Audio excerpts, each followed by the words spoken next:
অষ্টম শ্রেণীর সুপ্রিয় শিক্ষার্থী, আজকে আমরা তোমাদের ইংরেজি বই থেকে নবম এক্সপেরিয়েন্স রাইটিং ডিফারেন্টলি থেকে 9.3.1 অ্যাক্টিভিটি বিস্তারিত উত্তরসহ আলোচনা করতে যাচ্ছি। প্রথমে জেনে নিচ্ছি আমাদের জন্য নির্দেশনা কি দেয়া আছে। Read the note in the box below and answer the questions that follow. অর্থাৎ নিচে বক্সের নোটটি পড়ো এবং পরে প্রশ্নগুলোর উত্তর দাও। Features or characteristics of different types of writing, অর্থাৎ বিভিন্ন ধরনের লেখার বৈশিষ্ট্যসমূহ। প্রথমে হচ্ছে ডেসক্রিপটিভ রাইটিং, অর্থাৎ বর্ণনামূলক লেখা বলতে আমরা কি বুঝি। Descriptive writing is the process of creating visual images and sensory impressions using words. Descriptive writing হলো শব্দমালা ব্যবহার করে চাক্ষুষ চিত্র এবং সংবেদনশীল ধারণা তৈরির প্রক্রিয়া। The writer creates a picture of the reader's mind using the description. বর্ণনামূলক ধরন ব্যবহার করে লেখক পাঠকের মনে ছবি তৈরি করেন। It's main function is to describe a particular person, place or thing. এটা খুবই একটা গুরুত্বপূর্ণ পয়েন্ট। এটার প্রধান কাজ হলো নির্দিষ্ট একটা ব্যক্তিকে বা কোনো জায়গাকে বা কোনো বস্তুকে আসলে বর্ণনা করা। The main features of descriptive writing are as follows, অর্থাৎ বর্ণনামূলক লেখার প্রধান বৈশিষ্ট্যগুলো নিম্নরূপ। Description may be objective or subjective, বর্ণনা অবশ্যই উদ্দেশ্যমূলক বা বিষয়গত হতে পারে। A good description is a word picture, একটা ভালো বর্ণনা হচ্ছে শব্দমালার মাধ্যমে কোনো কিছুকে ফুটিয়ে তোলা। The reader imagines the person, place or thing described, পাঠক বর্ণিত ব্যক্তি, স্থান বা বস্তুকে কল্পনা করতে পারেন। The reader seems to be involved in the story, পাঠক গল্পের সাথে নিজেকে জড়িত মনে করেন। A good descriptive writing makes the reader feel as if she or he were present in the scene, একটি ভালো বর্ণনামূলক লেখায় পাঠক নিজেকে সেই দৃশ্যে উপস্থিত বলে অনুভব করেন। তাহলে এই হলো ডেসক্রিপটিভ রাইটিংয়ের ফিচার্স বা ট্রেটস, অর্থাৎ বৈশিষ্ট্যসমূহ। তার মানে আমরা যেটা এখান থেকে শিখলাম যে বর্ণনা অবশ্যই উদ্দেশ্যমূলক হতে হবে বা বিষয়গত হতে হবে। আরেকটা হচ্ছে যে ভালো বর্ণনা হচ্ছে শব্দমালার মাধ্যমে কোনো কিছুকে ফুটিয়ে তোলা, অর্থাৎ আমরা এমনভাবে শব্দচয়ন করব, এই শব্দচয়নের মাধ্যমেই সেই বর্ণনাটা ফুটে উঠবে। আরেকটি হচ্ছে যে ডেসক্রিপটিভ রাইটিংয়ে নির্দিষ্ট ব্যক্তি, অর্থাৎ এখানে কী বলা হচ্ছে পার্সন, প্লেস জায়গা অথবা কোনো বস্তু বা বিষয়কে বর্ণনা করা হয়। আর পাঠক কিন্তু গল্পের সাথে নিজেকে জড়িয়ে ফেলে, এমনভাবে লেখা হয়, ঠিক আছে। আর পাঠক কিন্তু নিজে নিজে ফিল করার চেষ্টা করে সেই বর্ণনাটা পড়ে। তো এরকম লেখাকে আসলে বলা হয় হচ্ছে ডেসক্রিপটিভ রাইটিং। এরপরে আমরা আসি ন্যারেটিভ রাইটিং। আসলে দুটোর বাংলা মিনিং কিন্তু একই। ন্যারেটিভ মানে হচ্ছে বর্ণনামূলক, ডেসক্রিপটিভ মানেও হচ্ছে বর্ণনামূলক। বাংলা মিনিংটা কিন্তু প্রায় সেম, কিন্তু এর মধ্যে কিন্তু অনেক পার্থক্য রয়েছে, সেটা আমরা এখন বোঝার চেষ্টা করি। Narrative writing is also a kind of description. আমি আগেই বললাম যে ডেসক্রিপশন অর্থাৎ ন্যারেটিভ রাইটিংও হচ্ছে এক ধরনের বর্ণনা। However, the description is not limited to describing the physical attributes of the person, place or thing. Rather, the description goes beyond. কিন্তু বর্ণনাটি শুধুমাত্র কোনো ব্যক্তি, স্থান, বস্তুর মধ্যে সীমাবদ্ধ থাকে না, বরং বর্ণনা তাকেও ছাড়িয়ে যায়। অর্থাৎ ডেসক্রিপটিভ রাইটিংয়ের মধ্যে কিন্তু নির্দিষ্ট কোনো ব্যক্তি, নির্দিষ্ট কোনো স্থান, নির্দিষ্ট কোনো বস্তুকে কিন্তু বর্ণনা করা হয়। যদি সহজ করে বলি, এখানেও নির্দিষ্ট ব্যক্তি, স্থান, বস্তু বর্ণনা থাকবে, তবে সেটাকে ছাড়িয়ে যাবে। এছাড়া আরও কিছু বর্ণনা করা হবে, অর্থাৎ সেটাকে ছাড়িয়ে যাবে। যখন ব্যক্তি, স্থান, বস্তু বর্ণনা করতে যাইয়া এটাকে ছাড়িয়ে যাবে, তখন এই লেখাটিকে বলা হবে হচ্ছে narrative writing. Narrative writing is a kind of storytelling which may have a series of characters in first person narration. খুবই গুরুত্বপূর্ণ। ফার্স্ট পারসন, আমাদের ফার্স্ট পারসন কী কী আছে? আই, মূলত আই হচ্ছে ফার্স্ট পারসন। তো আই এর প্লুরাল হচ্ছে উই, মি হচ্ছে অবজেক্টিভ ফর্ম, মাই হচ্ছে পসেসিভ ফর্ম, আজ হচ্ছে অবজেক্টিভ ফর্ম, আওয়ার হচ্ছে পসেসিভ ফর্ম। যদি আমরা বলি আমাদের ফার্স্ট পারসন আসলে মোট 6টি রয়েছে, আর যদি আরও সংক্ষেপে বলি তাহলে একটি রয়েছে আই, কারণ আই থেকে তো সবগুলো সৃষ্টি হচ্ছে। আই সিঙ্গুলার, তাহলে আই প্লুরাল হচ্ছে উই, আর এই দুটো থেকেই আসলে সবগুলো। তো এখন বলা হচ্ছে যে কোনো ব্যক্তি, স্থান বা বস্তুকে যখন আমরা বর্ণনা করব, তখন এই ফার্স্ট পারসন ব্যবহার করে আমরা সেই বর্ণনাটাকে আরও ছাড়িয়ে যাব। ঠিক আছে? যেমন ধরুন, তোমরা তাজমহল একটা জায়গা, অর্থাৎ তাজমহল আমরা জানি যে ইন্ডিয়ায় তাজমহল রয়েছে। এখন এই তাজমহল সম্পর্কে বর্ণনা দিলাম। এখন অবশ্যই আমি যখন তাজমহল দেখতে যাব, তাহলে সেই বর্ণনাকে আরও ছাপিয়ে যাবে, অর্থাৎ আমার ফিলিংসটা কীরকম। আমি যে তাজমহল দেখতে গিয়েছি, তাহলে আমি কি কি দেখেছি, চাক্ষুষ কি কি দেখেছি, আমার ভিতরে কি কি ফিল হয়েছে, অনুভব হয়েছে, সেগুলো কিন্তু আমি তুলে ধরবো ফার্স্ট পারসনে। তো সেটাকেই যখন আমি ফার্স্ট পারসনে আমার ফিলিংসগুলো বর্ণনা করব, আর অবশ্যই তাজমহলের বর্ণনা তো থাকবেই। তো এই দুটো বর্ণনা, আমার নিজস্ব যে ফিলিংস সেটার বর্ণনা এবং তাজমহলের বর্ণনা, এই দুটো বর্ণনাই হচ্ছে আসলে ন্যারেটিভ রাইটিং। আর ডেসক্রিপটিভ রাইটিং কি? শুধুমাত্র হচ্ছে তাজমহলের বর্ণনাটাই হচ্ছে ডেসক্রিপটিভ রাইটিং। আশা করি তোমরা বুঝতে পেরেছো। ফিচার্সটা একটু পড়ে নিই। Looks like telling a story, real or fictional. বর্ণনা উদ্দেশ্যমূলক বা বিষয়গত হতে পারে, ফিকশনাল হতে পারে।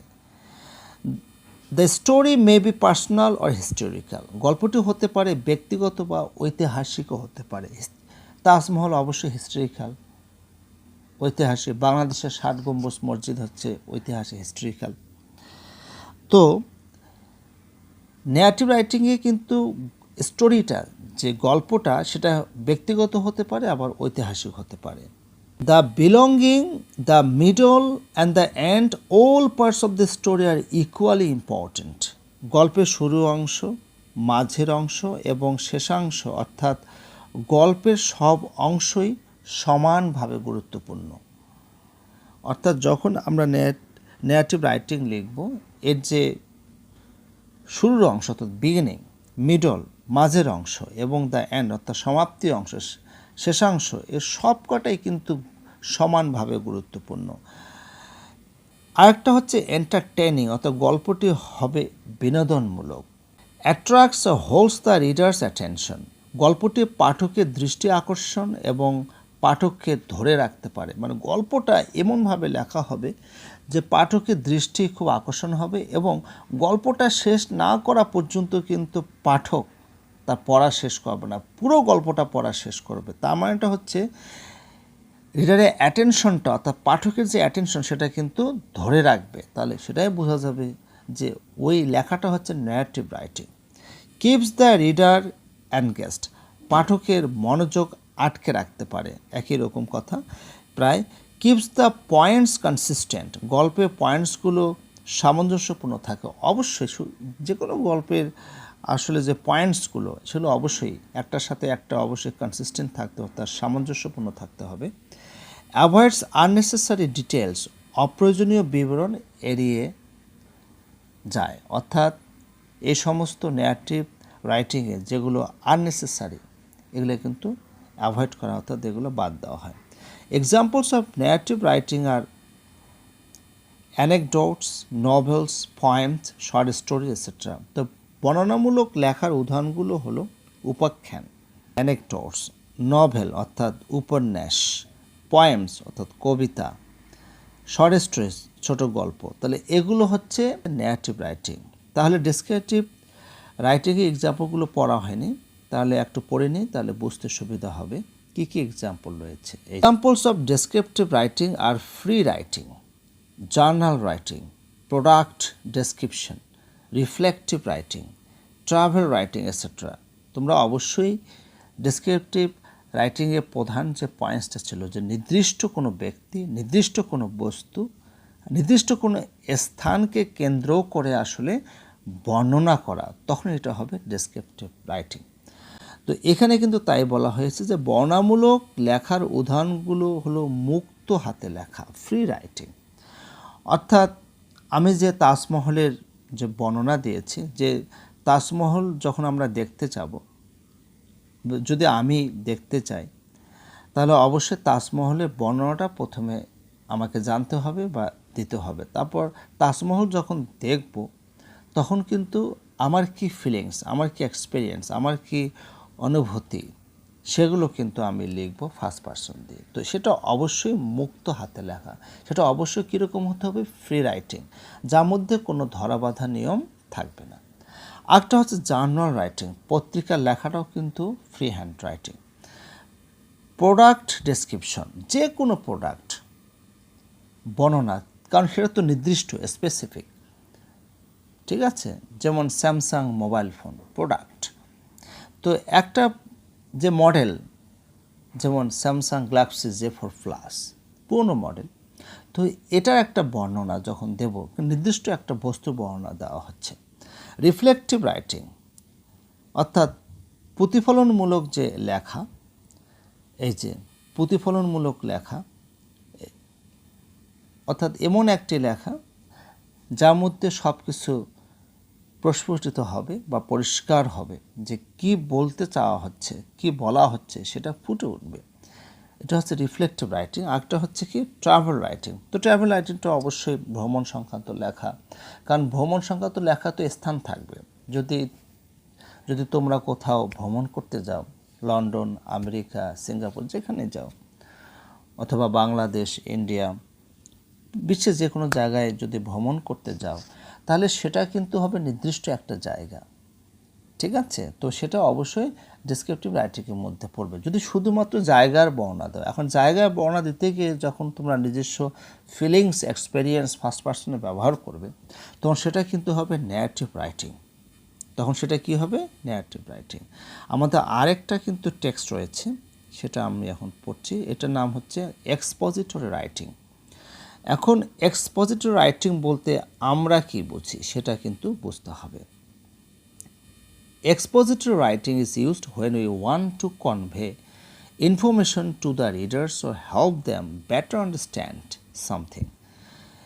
Expository writing ব্যবহৃত হয় যখন আমরা পাঠকের কাছে কোনো তথ্য পৌঁছাতে চাই অথবা পাঠককে কোনো কিছু ভালো করে বোঝাতে চাই। এই প্রথম সেন্টেন্সটা খুবই গুরুত্বপূর্ণ।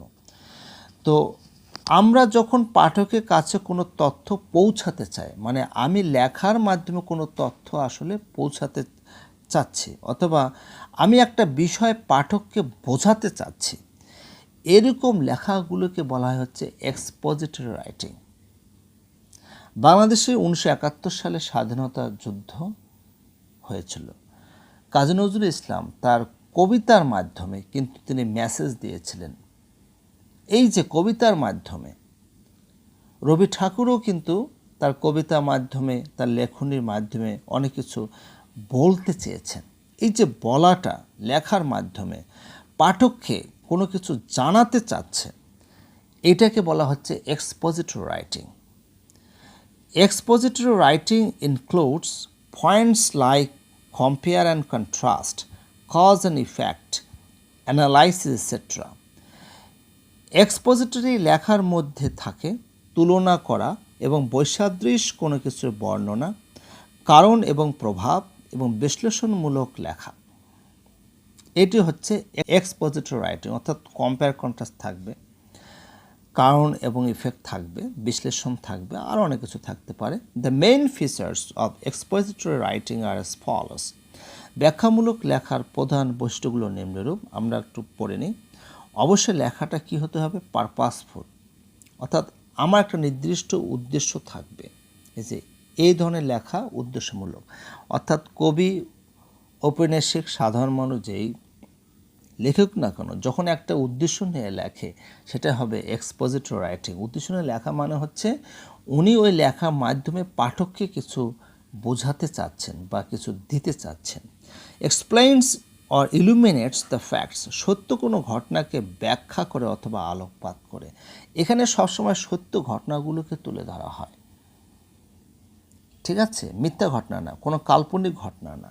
সত্য ঘটনাকে যখন তুলে ধরা হয় একটা উদ্দেশ্য নিয়ে, তখনই সেটা হবে এক্সপোজিটরি রাইটিং। কন্টেন্টস আর থিসিস স্টেটমেন্ট, অর্থাৎ এখানে কিন্তু থিসিস স্টেটমেন্ট অর্থাৎ থিসিস একটা বিবৃতি থাকবে। ইনক্লুডস অনলি রেলিভেন্ট ইনফরমেশন, শুধুমাত্র প্রাসঙ্গিক তথ্য অন্তর্ভুক্ত করে। অবশ্যই অপ্রাসঙ্গিক তথ্য হওয়া যাবে না, কারণ যেহেতু এটা সত্য ঘটনা, সত্য ঘটনার সাপেক্ষে সত্যই নিয়ে আসতে হবে, প্রাসঙ্গিক নিয়ে আসতে হবে, অপ্রাসঙ্গিক নয়। Considers what readers already no, ইতিমধ্যে পাঠ যা জানেন তা বিবেচনা করা হয়। Connects the facts and main idea with clear statements, মূল ঘটনা এবং প্রধান ধারণাকে সুস্পষ্ট বর্ণনার মাধ্যমে সংযুক্ত করে। এটা যে মূল ঘটনা এবং প্রধান যে ধারণা অর্থাৎ মেইন আইডিয়া থাকে, সেটাকে সুস্পষ্ট বর্ণনার মাধ্যমে সংযুক্ত করে। এখন কি কি এক্সাম্পল সেটা একটু পড়ে নিচ্ছি। Examples of expository writing are business writing, উদাহরণগুলো হলো ব্যবসায়িক লেখা, কীভাবে ব্যবসা করতে হবে, কীভাবে ব্যবসা শুরু করতে হবে, ব্যবসায় কীভাবে লাভ করা যাবে, বিভিন্ন প্রকার ব্যবসা নিয়ে বর্ণনা করা, সেটা হচ্ছে বিজনেস রাইটিং। একটা হচ্ছে ইনস্ট্রাকশনাল আর্টিকেলস, তার মানে হচ্ছে নির্দেশনামূলক আর্টিকেলস, এটাও কিন্তু হচ্ছে এক্সপোজিটরি রাইটিংয়ের মধ্যে পড়ছে। একটা হচ্ছে নিউজ রাইটিং, অর্থাৎ সংবাদ লেখা। রেসিপিস, আমরা সবাই জানি এটা রেসিপি কি, বিভিন্ন প্রকার রান্নাবান্নার যে রেসিপি সেটা নিয়ে তুলে ধরা, এটাও কিন্তু হচ্ছে আমাদের এক্সপোজিটরি রাইটিং। একটা হচ্ছে সায়েন্টিফিক রিপোর্টস, বৈজ্ঞানিক প্রতিবেদন। টেকনিক্যাল রাইটিং, মানে টেকনিক্যাল রাইটিংই। একটা হচ্ছে টেক্সট বুক এটসেট্রা, অর্থাৎ পাঠ্যপুস্তক লেখা।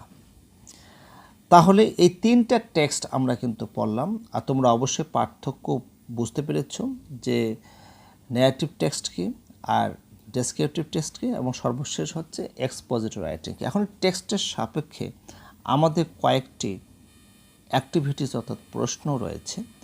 প্রথম প্রশ্নটা আমি পড়ে নিচ্ছি, তারপর তোমাদের উত্তরটা প্রদান করব। Identify the two most important features of each type of text, অর্থাৎ ডেসক্রিপটিভ, ন্যারেটিভ অ্যান্ড এক্সপোজিটরি, অর্থাৎ প্রত্যেকটা টেক্সটের আসলে দুটো করে গুরুত্বপূর্ণ বৈশিষ্ট্য ফাইন্ড আউট করতে বলছে। আমরা কিন্তু ইতিমধ্যে বৈশিষ্ট্যগুলো পড়েছি, কিন্তু এখানে প্রত্যেকটা টেক্সটের দুটো করে গুরুত্বপূর্ণ বৈশিষ্ট্য আমরা তুলে ধরব। যেমন আমার কাছে মনে হয়েছে ডেসক্রিপটিভ রাইটিংয়ের প্রধান দুটি বৈশিষ্ট্য হলো, আমি এখানে যে দুটো লিখেছি। The reader imagines the person, place or thing described, পাঠক বর্ণিত ব্যক্তি, স্থান বা বস্তুকে কল্পনা করতে পারেন। অর্থাৎ নির্দিষ্ট কোনো ব্যক্তি, বস্তু বা স্থানকে কল্পনা করে কিন্তু লিখতে হবে, সে সম্পর্কে বর্ণনা করতে হবে। The reader seems to be involved in the story, পাঠক গল্পের সাথে নিজেকে জড়িত মনে করেন, মানে গল্পটা এমনভাবে লেখেন, পাঠক এমনভাবে লেখা হয় যে পাঠক কিন্তু ভাবে যে এখানে যে গল্পটা আছে যেন হচ্ছে আমার জীবনের একটা গল্প, মানে পাঠকের কোনো একটা জীবনের ঘটনার সাথে মিলে যায়, এরকম কিছু লেখাকে আসলে বলা হয় হচ্ছে ডেসক্রিপটিভ রাইটিং। এই দুটো হচ্ছে প্রধান বৈশিষ্ট্য। এরপরে ন্যারেটিভ রাইটিংটা কি? ন্যারেটিভ রাইটিংয়ের প্রধান বৈশিষ্ট্যগুলোর মধ্যে পড়ছে the beginning, the middle and the end, all parts of the story are equally important. গল্পের শুরুর অংশ মাঝের অংশ এবং শেষাংশ অর্থাৎ গল্পের সব অংশই সমানভাবে গুরুত্বপূর্ণ। আর কী হবে? এন্টারটেইনিং। অবশ্যই গল্পটি হবে বিনোদনমূলক, দুঃখমূলক হবে না, বিনোদনমূলক হতে হবে। এক্সপোজিটরি রাইটিং এর প্রধান দুটি বৈশিষ্ট্য হলো এক্সপ্লেইনস, ইলুমিনেটস দ্য ফ্যাক্টস, সত্য কোনো ঘটনাকে ব্যাখ্যা করে বা আলোকপাত করে। আমি কিন্তু আগেই বলেছি যে এক্সপোজিটরি রাইটিং কিন্তু কোনো কল্পনার উপরে আশ্রয় করে নেয়, সত্য কোনো ঘটনাকে এটা আলোকপাত করা হয়। একটা কন্টেইনস আর থিসিস স্টেটমেন্ট, আর এখানেও অবশ্যই থিসিস স্টেটমেন্টটা থাকবে। তো আমরা কিন্তু তিনটি রাইটিংয়ের প্রধান দুটি যে বৈশিষ্ট্য সেটা তুলে ধরলাম। পরবর্তী কোয়েশ্চেনটা হচ্ছে write the names of the two text of each type you have write in your life, যে তুমি তোমার জীবনে প্রত্যেকটা অর্থাৎ দুই ধরনের টেক্সটের তোমরা এখানে নাম লিখবে যেটা তুমি তোমার জীবনে পড়েছো। অর্থাৎ এখানে যে টেক্সটগুলো আছে, যেমন প্রথম টেক্সটের নাম চলে হচ্ছে ডেসক্রিপটিভ রাইটিং, এরপরে নেগেটিভ রাইটিং, এক্সপোজিটরি রাইটিং। তো এখন তুমি তোমার জীবনে আসলে এই তিন ধরনের টেক্সটের মধ্যে কি তিন ধরনের টেক্সটেই পড়েছ না দুটা পড়েছ? যে কটা পড়ে থাক না এখানে দুটা করে এক্সাম্পল আসলে দিতে হবে, যে তুমি তোমার জীবনে যেগুলো পড়েছ। যেমন আমি ডেসক্রিপটিভ রাইটিংয়ের মধ্যে দুটো তুলে ধরেছি, যে আমি এখানে বলেছি যে আমি দুটো পড়েছি। যেমন a farewell to arms written by Ernest Hemingway, এটা কিন্তু ডেসক্রিপটিভ রাইটিং। তোমার যদি ইংরেজি সাহিত্যে বা ইংলিশ ল্যাঙ্গুয়েজে উচ্চশিক্ষা করো, অবশ্যই এই গল্পটি পড়তে হবে। Harry Potter and sorcerer's stone written by J K Rowling, অর্থাৎ জে.কে রলিংয়ের তার লিখিত হ্যারি পটার এবং তার যে সরসারার্স স্টোন আছে সেই লেখাটি হচ্ছে ডেসক্রিপটিভ রাইটিং। আমি দুটোকে এক্সাম্পল দিচ্ছি। এরপর হচ্ছে ন্যারেটিভ রাইটিং। ন্যারেটিভ রাইটিংটা তো আমি আগে বলেছি, এখানে কিন্তু ফার্স্ট পারসন থাকবে, নিজস্ব এক্সপিরিয়েন্স এবং অনুভূতি বর্ণনা থাকবে। যেমন তাহলে এই ধরনের লেখার মধ্যে কী পড়ছে? ফার্স্ট ডে অ্যাট কলেজে প্রথম দিন, এটা অবশ্যই ফার্স্ট পারসনে লিখতে হবে। Celebrating holidays with family traditions, এবং ফ্যামিলি ঐতিহ্যের সাথে আসলে হলিডেগুলো উদযাপন করা বা কাটানো, এটাও কিন্তু যখন বর্ণনা করবে এখানেও ফার্স্ট পারসন আসতে বাধ্য, সেজন্য এটাকে বলা হচ্ছে ন্যারেটিভ রাইটিং। এরপরে হচ্ছে এক্সপোজিটরি রাইটিং। এটা cause and effect, compare and contrast. যেমন এটা কী হবে? The causes of World War II, অর্থাৎ দ্বিতীয় বিশ্বযুদ্ধের কারণসমূহ। একটা হচ্ছে কজেস অফ চাইল্ডহুড অবেসিটি, অর্থাৎ শৈশবকালে যে স্থূলতার কারণগুলো কী কী, সেটাও কিন্তু হচ্ছে expository writing. C number question, write the name of one text of each type you have written in your life. দেখো এখানে বলা হচ্ছে যে প্রত্যেক টাইপের টেক্সটের নাম লেখো তুমি তোমার জীবনে লিখেছ। অর্থাৎ আমরা কিন্তু আমাদের জীবনে কোনো না কোনো এক সময় আমরা কিন্তু কেউ কবিতা লিখি, কেউ গল্প লিখি, ঠিক আছে? তো সেটাই এখানে বলা হচ্ছে যে তুমি তোমার জীবনে আসলে এই টেক্সট লেখার যদি তুমি লিখে থাকো তাহলে সেটা এখন তুমি এখানে লেখার চেষ্টা করবে। যেমন এখানে প্রথমে আমি লিখেছি হচ্ছে ডেসক্রিপটিভ রাইটিং থেকে 60 গম্বুজ মসজিদ, কারণ এটা হচ্ছে একটা স্থানের নাম, মসজিদের নাম। তো একটা নির্দিষ্ট স্থানের বর্ণনা এখানে দেওয়া হচ্ছে, তাহলে অবশ্যই সেটা হচ্ছে ডেসক্রিপটিভ রাইটিং। আমি বাংলা অনুবাদ সহ একটু পড়ে যাচ্ছি খুব দ্রুত তোমাদের বোঝানোর জন্য। দ্য 60 গম্বুজ mosque is in Bagherhat is one of the 3 heritage sites in Bangladesh and a place of great historical importance. বলা হচ্ছে যে বাগেরহাটে যে 60 গম্বুজ মসজিদ, এটা কিন্তু বাংলাদেশে 3টি ঐতিহ্যবাহী স্থানে একটি, এবং এটার কিন্তু ঐতিহাসিক একটা গুরুত্ব রয়েছে। It is situated in the suburbs of Bagherhat some 175 kilometre south east of Dhaka. এটা আসলে ঢাকার দক্ষিণ পশ্চিমে 175 কিলোমিটার দূরে বাগেরহাটের ঠিক প্রাণকেন্দ্র অর্থাৎ শহরতলিতে এটা অবস্থিত। It is a 15th century Islamic edifice founded by Khan Jahan Ali, a great preacher of Islam who came here from Turkey. এটি হচ্ছে খান জাহান আলী কর্তৃক 15তম ইসলামিক সভ্যতার একটা নিদর্শন। ইনি আসলে ইসলাম ধর্মের একজন বড় প্রবর্তক, যিনি তুর্কি থেকে এখানে এসেছিলেন। Shat Gombuj mosque is an instance of exquisite Mughal architectural feat. আসলে ষাট গম্বুজ হলো মুঘল স্থাপত্য শিল্পের একটা সুনিপুণ কারুকাজের উদাহরণ। The unique mosque has 77 domes. এই অনুপম মসজিদের আসলে 77 মানে 77টি ডোম রয়েছে, স্তম্ভ রয়েছে। দো ইট ইজ কল্ড ষাট গম্বুজ মস্ক, এবং যদিও এটাকে আসলে ষাট গম্বুজের মসজিদ বলা হয়, অর্থাৎ 60টি ডোম অর্থাৎ গম্বুজ রয়েছে। ষাট Gombuj মস্ক has 60 pillars supporting the beautiful and carved domes that have worn away with the passage of time. তো ষাট গম্বুজ মসজিদে আসলে 6টি যে স্তম্ভ রয়েছে, এরকম বাঁকানো সুন্দর ডোমগুলোকে সাপোর্ট দেওয়ার জন্য, যা আসলে সময় যাওয়ার সাথে সাথে জীর্ণ শীর্ণ হয়ে গেছে, worn away. The pond dug by Khan Jahan Ali also attracts a good number of people as well. খান জাহান আলী কর্তৃক নির্মিত যে পুকুরটি, এটা কিন্তু অনেক পর্যটককে যথারীতি আকর্ষণ করে থাকে। I think anybody having the least interest in historical sites would enjoy visiting the site. যে আমার মতে, অর্থাৎ আমার মনে হয় যে যাদের এরকম ঐতিহাসিক জায়গা ভ্রমণ করার জন্য ইন্টারেস্ট অর্থাৎ আগ্রহ রয়েছে, তারা কিন্তু এই সাইটটি, এই জায়গাটি পরিদর্শন করতে পারে। ইট enthralls your mind, soothes our eyes and takes us to the glorious past. এটা কিন্তু তোমার মনকে বিমোহিত করবে, তোমার চক্ষুকে প্রশমিত করবে, এবং তোমার যে গ্লোরিয়াস পাস্ট আছে সেটা কিন্তু সেইখানে আমাদেরকে নিয়ে যাবে।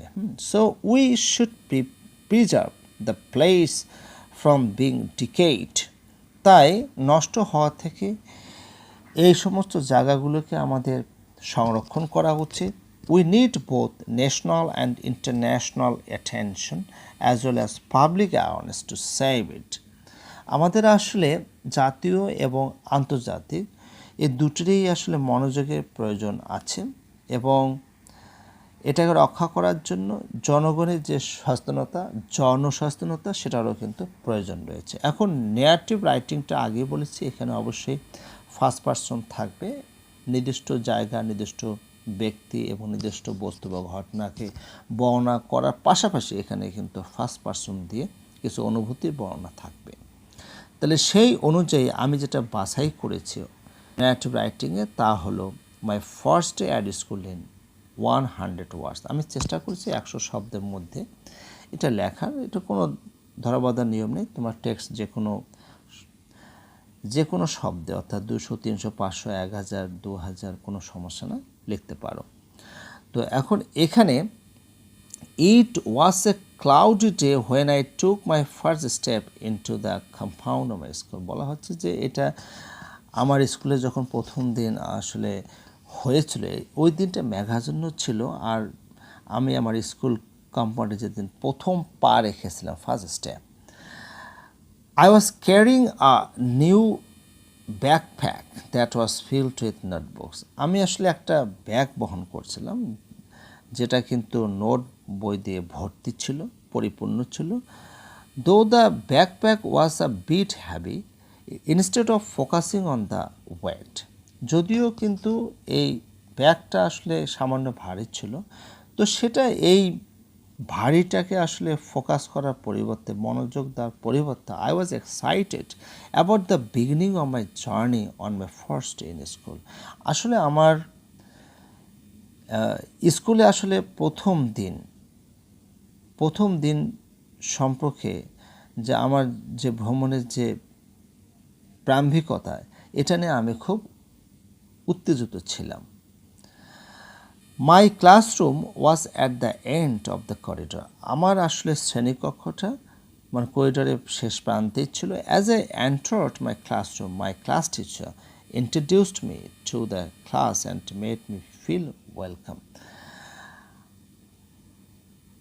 ক্লাসে প্রবেশ করা মাত্রই আসলে আমার ক্লাস টিচার অর্থাৎ শ্রেণী শিক্ষক ক্লাসে পরিচয় করে দিয়েছিল এবং তখন আমার একটা ভালো অনুভব হয়েছিল। Activities like reading, solving problems in groups and sharing hour lunch box slowly and steadily transform the new student with the sense of belonging. পড়ার মতো, গ্রুপে কোনো সমস্যার সমাধান করার মতো যে কর্মকাণ্ড, এমনকি লাঞ্চ বক্স ভাগাভাগি করে খাওয়ার মতো যে কর্মকাণ্ড, এটাও কিন্তু একটা নতুন শিক্ষার্থী হিসাবে প্রতিষ্ঠা করতে পারে with a sense of belonging. মানে এই ধারণা দিয়ে কিন্তু একজন শিক্ষার্থী নিজেকে প্রতিষ্ঠা করতে পারে নতুন করে, ঠিক আছে। The whole day progressed with mixed excitement as well as emotions. তো আসলে সারাটা দিন আবেগময়, অর্থাৎ আবেগ আর উত্তেজনা মিশ্রিত যে এক্সাইটমেন্ট মানে উত্তেজনা দিয়ে কিন্তু কেটেছে সারাটা দিন। অ্যাজ দ্য বেল রিং, যখন ঘন্টাটা বাজলো, declaring the end of the school day, অর্থাৎ এর ছুটি ঘোষণা করা হয় যখন বেল বাজে, the school felt like a world of possibilities where the journey was more than textbook. এখানে বলা হচ্ছে যে আসলে স্কুল হলো সম্ভাবনার একটা পৃথিবী, যেখানে ভ্রমণ বা যাত্রা হলো টেক্সট বুকের চেয়ে, পাঠ্য বইয়ের চেয়ে অনেক ভালো। এরপরে সর্বশেষ যেটা, সেটা হচ্ছে এক্সপোজিটরি রাইটিং। 3টা রাইটিংয়ে কিন্তু আমি লেখার চেষ্টা করেছি প্রশ্ন অনুযায়ী। এখানে কজ অ্যান্ড ইফেক্ট যেটা, সেটা the leading cause of death in the United States is heart disease. বলা হচ্ছে যে আমেরিকার মৃত্যুর চলমান যে কারণ, সেটা হচ্ছে হার্ট ডিজিজ, অর্থাৎ হার্ট ডিজিজে বেশি মানুষ মারা যাচ্ছে আমেরিকায়। Which can be fatal if it leads to heart attack or cardiac arrest. এটা খুব মারাত্মক হতে পারে যদি এটা হৃদযন্ত্র বন্ধ হয়ে যায়, অর্থাৎ যদি কার্ডিয়াক অ্যারেস্ট হয়ে যায়। Heart attacks occur when a blockage in the coronary artery prevents oxygenated blood from reaching the heart. তো হার্ট অ্যাটাক আসলে ঘটে যখন ধমনির মধ্যে, অর্থাৎ করোনারি যে আর্টারি যে ধমনি, মানে এর মধ্যে ব্লকেজ সৃষ্টি হয় এবং অক্সিজেনেটেড ব্লাড, অক্সিজেন সমৃদ্ধ যে রক্ত, ঠিক আছে, ফ্রম রিচিং দ্য হার্ট, সেটা কিন্তু অবশ্যই হার্টে পৌঁছাতে হবে। Cardiac arrest occur when the heart stops pumping entirely, which prevents the patient from breathing normally. তো কার্ডিয়াক আসলে অ্যারেস্টটা কখন হয়, অর্থাৎ কার্ডিয়াক অ্যারেস্ট যেটা, অর্থাৎ যেটাকে বলা হচ্ছে হার্ট অ্যাটাক, এটা কখন ঘটে, যখন কিন্তু হার্ট সম্পূর্ণরূপে পাম্প করা বন্ধ করে দেয়, আর পাম্প হচ্ছে না হার্ট। একটা হচ্ছে হুইচ প্রিভেন্টস দ্য পেশেন্ট, অর্থাৎ রুগী যারা আছে, হ্যাঁ, তো তারা কি করে, ফ্রম ব্রেদিং নর্মালি, অর্থাৎ স্বাভাবিক শ্বাস প্রশ্বাস এটা কিন্তু তারা নিতে পারে না। Both of this problems can be deadly. উভয় সমস্যাই কিন্তু ডেডলি হতে পারে, অর্থাৎ মরণঘাতী হতে পারে। Even in seemingly healthy people who don't have noticeable risk factors. এমনকি কিছু স্বাস্থ্যবান মানুষ আছেন যারা আসলে এই লক্ষণীয় যে রিস্ক ফ্যাক্টর সেটা কিন্তু তাদের কাছে নেই বা জানেন। As a result heart disease is an important problem, যার ফলে বলা যায় যে হার্ট ডিজিজ হলো একটা গুরুত্বপূর্ণ সমস্যা, যেটা নিয়ে অনেক ডাক্তার, many doctors and scientist are researching, যেটা নিয়ে অনেক চিকিৎসক এবং বিজ্ঞানী গবেষণা করছে অর্থাৎ রিসার্চ করছে। ডি নাম্বার অর্থাৎ সর্বশেষ কোয়েশ্চেন, আমি প্রশ্নটা পড়ে নিচ্ছি আগে। Which type of writing do you think is the most important why, অর্থাৎ কোন ধরনের লেখা তুমি মনে করো সবচেয়ে গুরুত্বপূর্ণ এবং কেন। At the end share your answers with the whole class, তো সব শেষে ক্লাসের সাথে তোমার উত্তরগুলো ভাগাভাগি করো। অর্থাৎ এখন বলা হচ্ছে যে এই যে তিনটা রাইটিং, এই তিনটার মধ্যে আসলে আমার কাছে কোনটা সবচেয়ে বেশি গুরুত্বপূর্ণ মনে হয়, আমি আমারটা তুলে ধরেছি। I think negative writing is the most important thing, যা আমার মনে হয় যে নেগেটিভ রাইটিং হচ্ছে খুবই গুরুত্বপূর্ণ একটা writing. In this writing we can write hour personal feelings as well as historical things, অর্থাৎ ঐতিহাসিক কোনো কিছু বর্ণনার সাথে সাথে আমরা কিন্তু এই লেখার মধ্যে আমাদের ব্যক্তিগত যে অনুভূতি সেটাও লিখতে পারি। When we start writing as to our personal thing, যখন আমরা ব্যক্তিগত বিষয় সম্পর্কে লেখা শুরু করি, we can start with first person like I, we etcetera, যেটা আমি আগে বলেছি, আমরা এই ফার্স্ট পার্সন দিয়ে লেখা শুরু করতে পারি। Even we can represent historical things being present in the event, অর্থাৎ ইভেনে মানে ইভেন্টে উপস্থিত যে ঐতিহাসিক যে জায়গাগুলো আছে সেগুলোও কিন্তু আমরা উপস্থাপন করতে পারি। For example, before some months I stayed in the country, উদাহরণস্বরূপ যে কিছু মাস পূর্বে আমি দেশে অবস্থান করছিলাম। কোথায়? কোন দেশে? ফিলিস্তাইন, অর্থাৎ ফিলিস্তিনে অর্থাৎ প্যালেস্টাইনে আমরা কিন্তু অবস্থান করছিলাম। At my staying the war between Palestine and Israel, তো আমি আমার অবস্থানকালে, দেখো আমি কিন্তু ফার্স্ট পারসন অলরেডি ব্যবহার করে ফেলেছি। এই যে আমি আমার অবস্থানকালে আমি দেখেছি যে ফিলিস্তিন এবং ইসরায়েলের মধ্যে যুদ্ধ শুরু হয়েছিল যখন সে ওখানে ছিল। এরপরে দেন এখন এভাবে কিন্তু বলা হচ্ছে যে, আমি এখানে জাস্ট একটা এক্সাম্পল দিয়েছি, তোমরা পুরোটা লিখতে পারো। তো then I can describe everything what happened in the war with my feelings, তো এখন এই যুদ্ধক্ষেত্রে আমি যেহেতু ওখানে উপস্থিত ছিলাম সরাসরি যখন যুদ্ধ শুরু হয়, এই যুদ্ধক্ষেত্রে কী কী ঘটেছিল নিজস্ব যে অনুভূতি, যে অভিজ্ঞতা, সব কিছুই আমরা বর্ণনা করতে পারি, ডেসক্রাইব করতে পারি। That is why negative writing is the most important thing to me, তো এই কারণেই কিন্তু নেগেটিভ রাইটিংটা আমার কাছে খুবই গুরুত্বপূর্ণ একটি বিষয়। অষ্টম শ্রেণীর সুপ্রিয় শিক্ষার্থী, তোমরা অবশ্যই ডেসক্রিপশন বক্স থেকে এই পুরো ফাইলটা ডাউনলোড করে নেবে। আজকে এ পর্যন্তই, সবাই ভালো থাকবে। ভিডিওটি ভালো লাগলে অবশ্যই লাইক, সাবস্ক্রাইব এবং বেল আইকনটিতে ক্লিক করবেন।